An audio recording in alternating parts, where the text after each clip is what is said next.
Hello, and thank you for joining me today. So, today we are going to talk about employee retention. I know that is a hot topic for most directors and owners out there, since in our industry, employee retention is a really hard task to complete. So, I have some pretty good employee retention. As of right now, my average staff member has been with me for 5 years. So for our industry, that is pretty good. At this current moment, I only have 2 staff members that have been with me for under a year. But that being said, my retention isn't always great. It seems like every, 5 years or so, I go through this cycle that I just lose a few of my core people, and then it feels like we're starting over again, even though we really aren't. And I still retain several staff members that have been with me for a year, 2 years, even 10 years. But when we hit those times, it's pretty tough. And I have noticed that we usually hit those times when we are trying to strive for something that's going to take us to the next level. And it usually has to do with increasing our quality. And that's really tough for me. But like I said in my previous episode, it is a necessary evil. So today I'm going to really focus on what I do to keep my employees and how I've been able to accomplish having a 5-year average employee staying with me. And by the way, my staff right now is currently at 19 people. So that's pretty good for having 19 different employees. And I'm going to start by telling you guys a story about something our staff went through a few years ago. And the reason I think this story is important is because it's what made me realize why I do have good employee retention. A couple years ago, we lost 2 children due to terminal illnesses, and that was devastating for us. During that same time period, we had an infant that almost died in our care. It had turned out that he had an undiagnosed rare disease that his parents and nobody knew about. And one day, at about 2 hours after his mom dropped him off, he was literally just gasping for air. It was one of the most scary things I've ever seen in my life. And my team had to go into action to save this baby. Of course, we called 911, but as we were waiting for the ambulance, my head infant teacher, who is still with me and has been with me now for 11 years, was just doing everything in her wheelhouse to keep this baby awake. So long story short, we got a phone call about 4 or 5 hours later, and it was actually the paramedic calling, and she asked to speak to me, and she told me that had my staff not reacted the way we did, that baby would have died in another 20 minutes. Literally 20 minutes later, he would not have made it. So she was congratulating us and telling me, good job training your staff. You guys did an amazing thing today. And as good as that felt, it was also really hard to hear. And I just remember that day, there was so much adrenaline going through us. We were all we were on it. We did everything our CPR training had taught us, all the training. We really stepped up to the task. But the moment that ambulance drove away, we were drained. And I remember when I got that phone call, that was it. I told my girls, I congratulated them and told them, you guys are amazing. And it's thanks to you that this baby is going to live. But I was so exhausted. I had to go home for the day. And so did my teacher, the one who had actually been with the baby and who was trying her hardest to keep him awake. And by the way, my assistant director and I were there the whole time too, but she really worked at making sure this baby did not fall asleep. And so I started really thinking and realizing that through all of this, my entire staff, it's like my center was going through a depression. And we were in a collective depression together. And I realized that I had to do something. We had to figure out a way to snap out of it. So the first thing I did was I called my workers' comp and I asked them, is there anything you guys can do? Can we bring in counselors? My staff has just been through so many traumatic experience. I don't know what to do. Well, they said, no, there's nothing they can do. So it was approaching January. I don't remember the details, but when I actually scheduled a staff meeting, but I know when I actually implemented the staff meeting, it was in January. So I decided, you know what, it's a new year. And I think it's time for us to just go over our vision and think about why we're all here and just remind the staff what we do this for. Well, that staff meeting turned out to be the game changer for me. And that is what really opened my eyes to why I have such great employee retention. And not to beat a dead horse, because I know I did an entire episode on vision, but this is why it's so important. So what we did was we had each classroom come up with a classroom vision for the year. And then we went over our overall center vision. And during that staff meeting, we realized that the vision that we had created, we were actually living it. We had accomplished, or we were accomplishing it, and we were living it. It was such a powerful experience for us, and it really shifted our thinking. At the time, we had been focused on the 2 children we lost and the baby that was in the hospital currently. And we were really consumed by that. But going over our vision and having the classrooms create individual visions for their room shifted that focus from these tragedies to what we were accomplishing and the positive work we were doing. We really started talking about the individual children.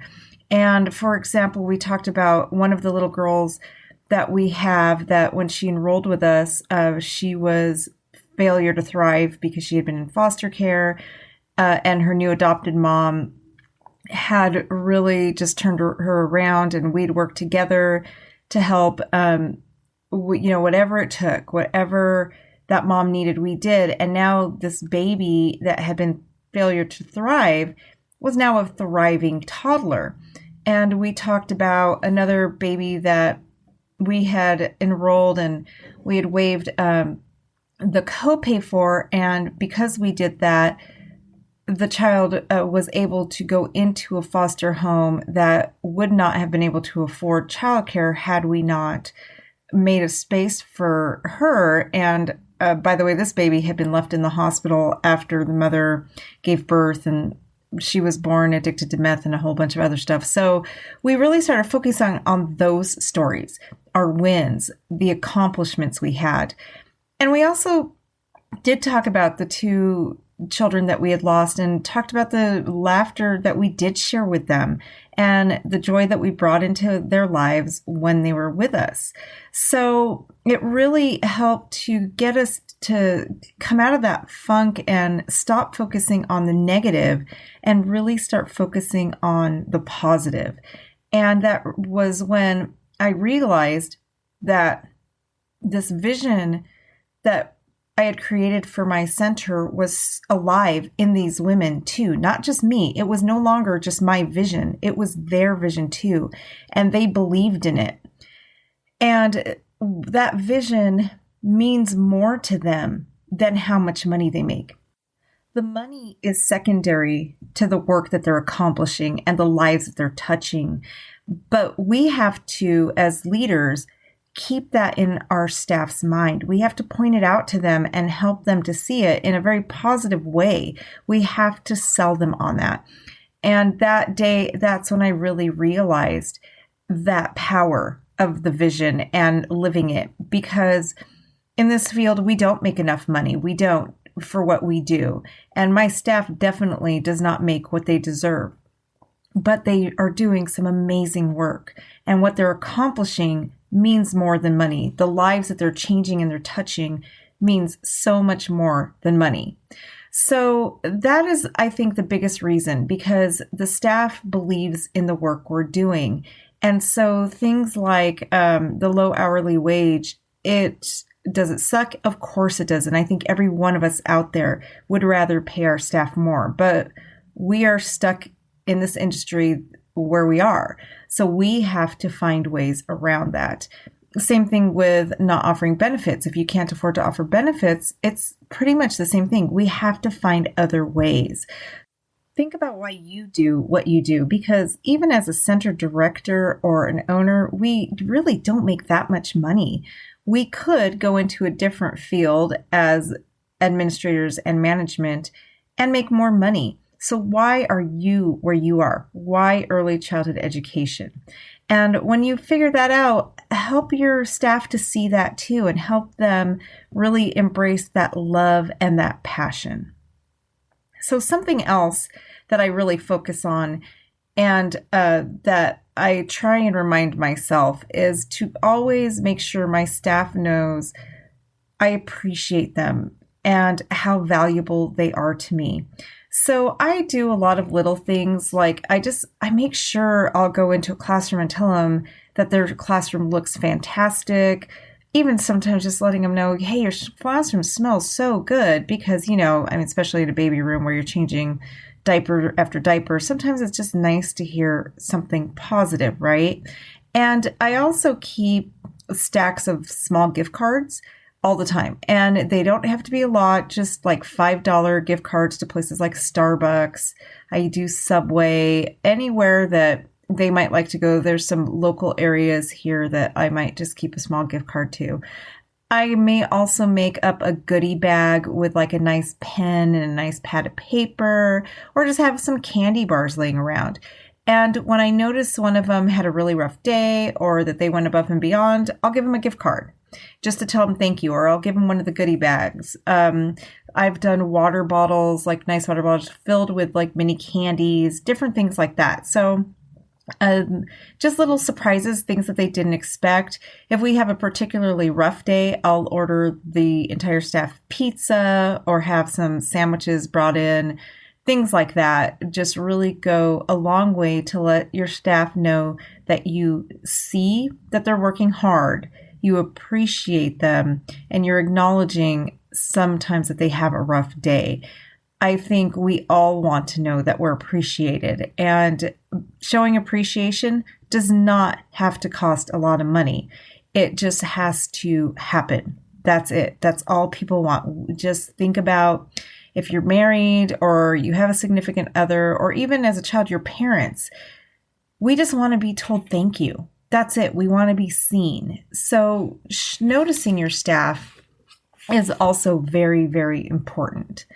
The other thing I try to do is just always be aware of what they're going through in their classrooms and personally, and really be compassionate about that. So another story that happened to me very recently, I was doing employee reviews, and there were a couple staff members that I had really been hyper focusing on and kind of upset with, and just thinking, man, their performance is just off. They're just not being themselves. They're just, and to be completely honest with you, now in retrospect, I really don't even know what I was so hyper focused on, but I was definitely irritated by performance from a couple specific staff members. And as I was doing their annual review, I realized how wrong I was. And I was going through looking at things and thinking, wow, they're hitting every point. They really aren't doing as bad as I thought they were doing. So what's going on here? And so I had to really think about what was happening. Why was my perspective so jaded? And I realized a couple things. First of all, I had expectations of these employees that I had never communicated. They did not know I was expecting things out of them that they were not doing. And so I have to stand back and ask myself, who owns this problem? Is this their problem or my problem? And obviously, I own that problem. This is my fault, not theirs. So as a manager, I need to acknowledge and be aware of times where my employees are not doing their job because I didn't do my job of communicating with them what I expect out of them. So just be aware of that. I think sometimes we do that often. This also got me to question if I was being the employee I want my staff to be. If you're upset because your staff isn't following procedures, ask yourself if you are following procedures. Are you doing the things that your owner or corporate or even state are asking you to do? As an owner, I remind myself all the time that state licensing is like my boss, right? And also quality accountability is like my boss. And I ask myself, am I living up to the expectations that I ask my staff to live up to? So that's something to really think about. I cannot expect my staff to follow procedures if I'm not following procedures myself. I also won't ask my staff to do anything I am not willing to do myself. When my assistant first started working for me 11 years ago, we were really short-staffed, and so I went and started sweeping and mopping the lobby and doing a lot of the daily cleaning that at the time we were delegating to teachers. And she thought for sure she was going to be in trouble for this because she didn't expect me as the owner to come in and carry some of the weight. And that is one of the biggest areas I think I shock new staff members. They're always surprised when I jump into a classroom to help and I change diapers or feed a baby or do just things that, I don't know, I guess they don't expect owners to do. When you send the message to your staff that we are in this together and I've got your back, they do tend to be loyal and they stick with you. And that's another reason I think I have really good employee retention. I also have a lot of compassion for my staff. And I wasn't always this way. This is another tough lesson I've learned. I used to be pretty harsh. I'm a pretty tough person, and at the time when I had this paradigm shift, I had two assistant directors who were very tough women also. One of them was so tough that she went into labor at work and would not leave. She was the only manager on duty at the time, and she didn't bother to call and tell me or my assistant. I actually had a parent message me on Facebook that she's sitting at the front desk having contractions.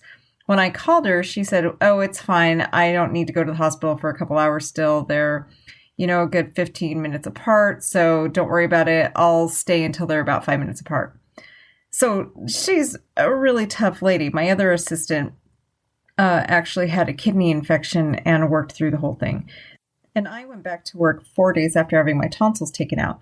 So we were three pretty tough women, and we had very little sympathy for our staff when they got sick and when they needed something. And something happened to me in 2012 that was a total game changer for me and completely changed my perspective on that. In 2012, I was diagnosed with a neurological disease that I still live with till this day. So if you ever notice that my speech sometimes gets a little tripped up or I change cadences, it's because I do live with a neurological disease that affects my speech oftentimes. Well, in 2012, I was in total denial over the fact that this could be happening to me. Since I do have my degree in psychology, the proposed diagnosis seemed ludicrous to me, and I thought there's no way. I do not have this disease. They're wrong. And the reason I would not accept it was because I knew exactly what it would mean for my life if I had it. Sure enough, I was officially diagnosed early in 2013. And as I was prepping for the new lifestyle I would be leading, and as the doctor was going over things with me, he handed me a prescription for 2 naps a day and weekly massages. He explained that the weekly massages were for my insurance company so that they would cover massages, and the naps were for my employer if I needed them. And I was absolutely floored. I could not believe that I was getting doctor excuses to take naps. And I just sat there thinking to myself, what would I do if one of my employees came and gave these to me? I honestly would have been livid. I just would have not accepted it. I just like, you need naps? Are you kidding me? Then you can't work here. This is ridiculous. I just would have thought it was the most ridiculous thing ever. And at the time I did think it. And I thought to myself, there's no way. I do not need naps. I'm not going to do this. And here I am 6 years later, having to take 2 naps a day. I really cannot function without them. I tried and I learned the hard way that my brain cannot function anymore without these naps. And they're not as bad as they sound. Usually 10 minutes in the morning and a 20-minute in the afternoon can take care of any problems I'm having. But if I'm under a lot of stress and pressure, 10 to 20 minutes does not cut it. I do have to take like 1 to 2 hour naps in that case. And if I don't take these naps, I will end up just passing out, or I just can't function. My speech will become completely incoherent and I can't keep my thoughts straight. My brain literally just feels like a jumble of words that cannot keep things straight. So I fought it for years and I tried to find other ways to manipulate this disease. I tried to really control it. And when push came to shove, I ended up having to use that ridiculous napping prescription. So that has really opened my eyes and made me a much more compassionate boss. It really helped me to see that sometimes people have issues that they really just can't deal with. And I don't have the right to judge people because I perceive them as not being tough. And when it comes down to it, it really just has to do with different perspectives and how we individually perceive the world. So really be careful for that. Watch how you're perceiving things. If a staff member is really, really upset because what you feel like is a distant relative is sick or something, don't judge them for that because we don't know what their personal experience is. And I've found that as I've become a much more compassionate boss, I've gained a lot more employee loyalty. And it really just took opening my mind and listening to what they have to say and trying to understand how they feel. I have to take myself out of the equation. I have to take my own emotion out and I have to think of things in a more logical sense. What is logical to them, not to me. So just really think about that. And when you're dealing with staff issues, try and take your emotion out. That will make you a better manager, which in turn will help you with your employee retention. The last thing I think helps me with my employee retention is the fact that family always comes first in my center. That means if a staff member needs to call in because they have a sick child or because they have a sick relative or there was a death in their family or whatnot, their family comes first. Their family's needs come first. If a child has something going on that's, let's say, in elementary school and the teacher needs to go deal with it, their child comes first. And not a lot of employers are like that. People are often on a point system, and when they are, it doesn't matter why people miss work. I had a mom once who got fired from her job because her baby had pneumonia, and she missed 2 weeks of work so she could sit with her baby in the hospital and have pneumonia. And I had to sit back and ask how fair that is. I probably would have quit a job that did that to me. So really think about that. How effective would she be at work, even if she did show up? How much stress would she be under? I've also had an employee try to work right after her own mother died, and that was really difficult because she was so stressed out and so depressed that she was lashing out on the other staff members. So we have to step back out of ourselves once again and really try to see things from others' perspectives and really just stop putting our personal judgment on things and stop hyper focusing on how is this going to affect me? Oh, now I'm going to have to fill it in the classroom. Oh, now I'm going to. We have to find that compassion, and it does have to be on an individual basis. And that's even something that you can have an official policy on. You can have a policy on, okay, if you call in and it has to do with this, this, and this, there's an exception, right? Which is something I do. I mean, my staff doesn't just get a free pass if they say, hey, my kid is sick. I do require a doctor's note and whatnot. But if it happens often and it's legitimate, I'm not going to fire a staff member who may miss 5 days in a month if they legitimately had an issue they had to deal with. I think the key to that is making sure there is legitimacy to it with documented proof and taking ourselves out of the situation and not passing judgment. So that's how I accomplish my great employee retention.